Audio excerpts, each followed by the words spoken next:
Então, hoje a gente vai revisar um pouco o conceito do que é o eixo cardíaco e entender passo a passo de como ele é determinado no eletrocardiograma. Para começar, o eixo cardíaco nada mais é do que a direção geral da atividade elétrica do coração durante a sua despolarização. Antes de calcular o eixo, é importante relembrar aqui rapidamente de como é que vai funcionar, qual vai ser o caminho da despolarização cardíaca. Então, a gente sabe que o impulso elétrico vai nascer lá no nosso atrial, que está localizado no átrio direito, e vai funcionar como um marca-passo fisiológico do coração. A partir daí, esse estímulo vai se espalhar pelos átrios e vai chegar ao nó atrioventricular, onde vai ocorrer um atraso proposital. Isso vai permitir que a contração atrial ocorra antes da contração ventricular. Em seguida, depois do nó atrioventricular, o estímulo vai seguir pelo feixe de His. Esse feixe de His vai se dividir em ramo esquerdo e direito. Esses ramos, então, vão se distribuir pela rede de Purkinje, que vai conduzir o estímulo rapidamente através do miocárdio ventricular, gerando o complexo QRS. Note que o estímulo elétrico vai se distribuir por todo o coração, mas que o caminho que ele vai percorrer é sempre para baixo e para a esquerda, porque é a direção do ventrículo esquerdo e é ele que tem a maior massa. Então ele vai demorar mais a se despolarizar. Agora vamos imaginar uma situação em que o ventrículo direito fosse o maior ventrículo. O caminho elétrico, ele continuaria em direção ao ventrículo esquerdo, ou seja, para baixo e para a esquerda? Não, ele iria seguir o caminho do maior ventrículo e ia desviar para a direita também. Para a gente conseguir representar graficamente essa direção, a gente utiliza o sistema hexaxial de Bailey, que ele vai representar todas as derivações dos membros do elétron organizados no plano frontal, formando um círculo com 6 eixos elétricos. Ele vai ser a base para determinar o eixo elétrico cardíaco. E cada eixo vai ter uma distância de 30 graus. Então, aqui, ó, entre D1 e AVL, a gente vai ter uma distância de 30 graus. Entre AVL e D3, a gente vai ter menos 30 graus. E assim sucessivamente. Então, aqui, de D1 no sentido anti-horário até 180 vai ser negativo. De D1 seguindo no sentido horário até o outro lado, a gente vai ter mais 180.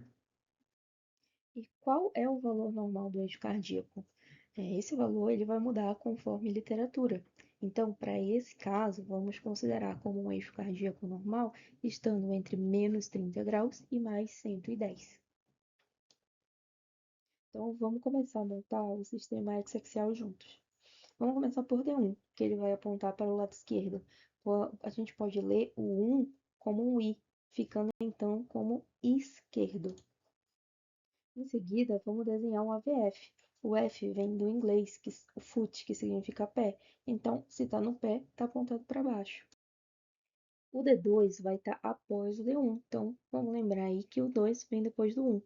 E ele também vai estar imediatamente antes do AVF. Então, logo, entre D1 e AVF, vamos encontrar a derivação D2.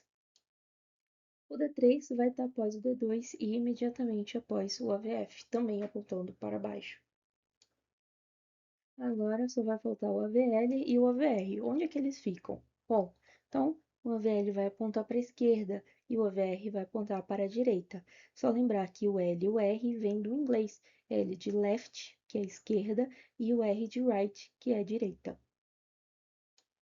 E no traçado do elétrico, como a gente vai interpretar uma onda positiva, negativa ou isodifásica? Então, aqui a gente tem que imaginar o eletrodo como um observador e a direção da derivação como uma rua. No caso, se o carro está indo na direção de uma pessoa, então a onda vai ser positiva. Se o carro ele está indo na direção oposta à pessoa, então o traçado vai ser representado como uma onda negativa. E se a onda for isodifásica, ou seja, e se ela tiver uma parte positiva e uma parte negativa? Bom, aí a gente tem que considerar como se fosse uma encruzilhada. Então, isso vai significar que o carro vai passar perpendicular à rua, como num cruzamento. Com o eixo x-axial montado, a gente vai dividir a linha de cada derivação ao meio. Então, a metade mais próxima do eletrodo, que é onde está a pontinha da flecha, vai ser positiva, vai estar pintada em azul. E a metade mais distante vai ser negativa, vai estar pintada em vermelho. Então, aqui a gente tem uma representação de D1, né? D1 está perpendicular, D1 está apontando para a esquerda, e a metade mais próxima do eletrodo em azul e a metade mais distante em vermelho. A mesma coisa para D2, D3, AVF, AVL e AVR. Depois de entender como cada derivação enxerga a passagem do vetor, conseguimos finalmente determinar o eixo cardíaco. E para isso, vamos utilizar o complexo QRS em diferentes derivações. O método inicial mais simples vai consistir em observar D1 e AVF. Começando aqui no nosso exemplo 1, o primeiro passo vai ser definir em D1. Complexo QRS vai estar positivo ou negativo. Nesse caso, ele está positivo. Então, a gente sabe que o eixo vai estar do lado esquerdo. O segundo passo vai consistir em verificar a AVF. O AVF complexo está positivo ou está negativo? Nesse exemplo, ele está positivo, então significa que ele vai estar para baixo, o eixo. O terceiro passo vai consistir em qual vai ser a interseção de D1 e AVF, ou seja, qual é a região comum dessas áreas. Aqui a gente consegue ver D1 apontado para o lado esquerdo, AVF apontado para baixo. Então, a resultante vai estar aqui no quadrante inferior esquerdo, mais especificamente entre 0 e 90. Você consegue ver o que eu quero dizer quando eu falo área comum? Então, vamos melhorar. A gente tem uma outra visão de como é que fica a interseção das áreas. Aqui temos D1 e aqui temos a VF. Essa área mais escura vai ser a interseção das áreas, indicando que o meu eixo está entre 0 e mais 90. O quarto passo consiste em escolher uma derivação perpendicular das que estão dentro da área de interesse. E a gente acabou de ver que a resultante foi entre 0 e 90. E entre 0 e 90, a gente tem três regiões. Uma que está entre 0 e mais 30, a outra entre mais 30 e mais 60, e a terceira entre 60 e mais 90. Então, vamos escolher aqui D2 para saber se o eixo está maior do que 60 ou menor do que 60. Qual é a derivação perpendicular a D2? No caso, a derivação perpendicular a D2 vai ser a AVL. Então, aqui, complementando o nosso passo 4, em AVL, o complexo QRS vai estar positivo ou negativo. No exemplo, ele vai estar positivo. Então, isso significa que o meu eixo vai estar ali entre menos 120 e mais 60. Novamente, a gente vai fazer a interseção dessas áreas, entre 0 e 90, que foi o nosso primeiro resultado, e agora de AVL, que vai estar entre menos 120 e mais 60. Isso vai trazer um resultado para a gente de que o nosso eixo está entre 0 e mais 60. Ele está normal, tá? E agora? Ele está entre 0 graus e 30 ou ele está entre 30 e 60 graus? Então, aqui, a única derivação que passa entre a nossa área de interesse, entre 0 e 60, vai ser o AVR. Então, a única derivação que passa perpendicular à AVR vai ser D3.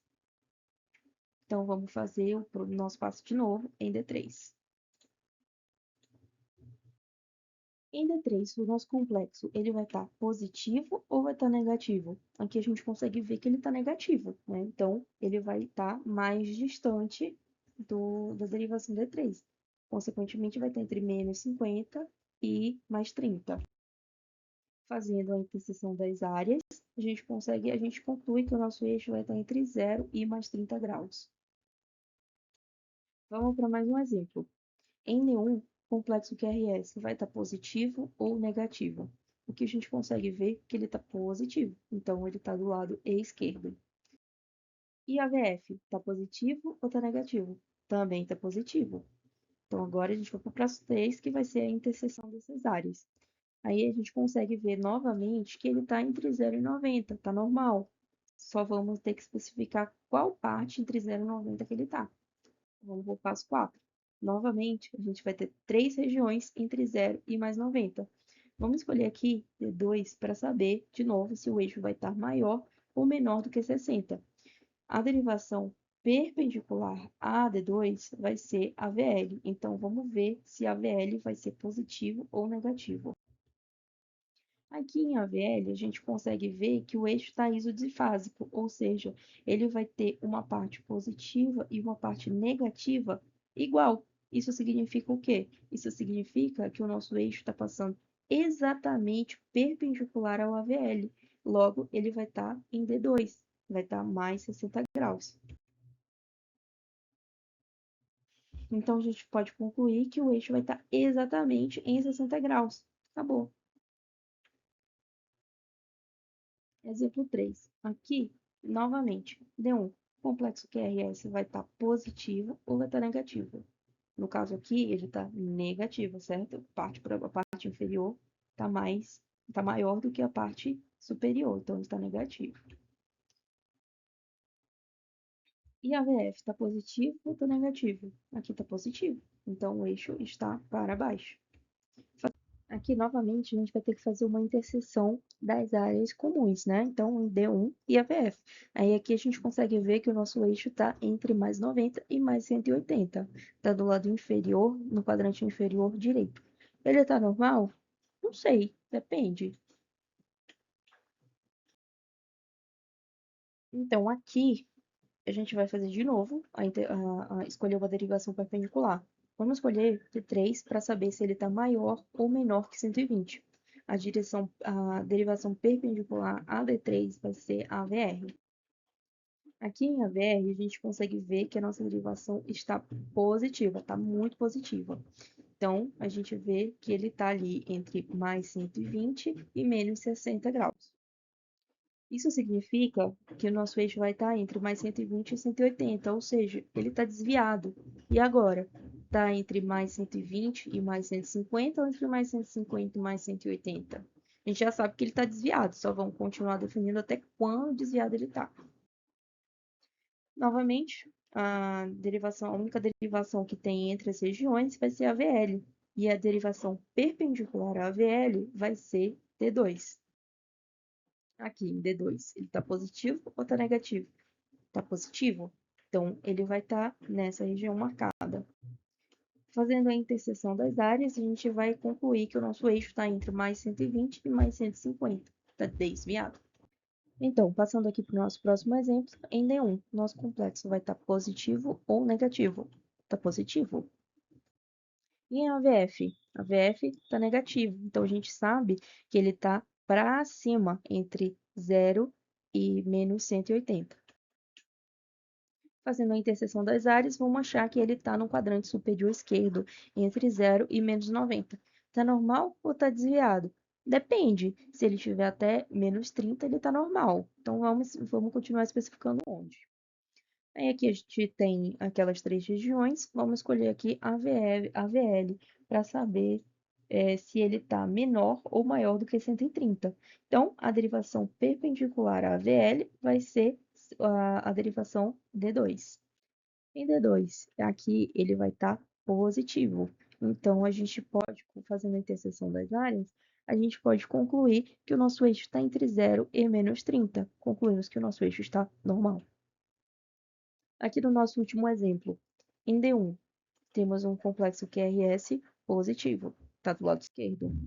A VF está negativo, então ele está para cima. Então, fazendo a interseção das áreas, temos um quadrante superior esquerdo, ou seja, entre 0 e menos 90 graus. De novo, estamos numa situação que não podemos definir se o eixo está normal ou desviado. Novamente, vamos escolher aqui a VL para saber se ele está maior ou menor do que 130. A derivação perpendicular à VL é D2. Então, vamos para D2.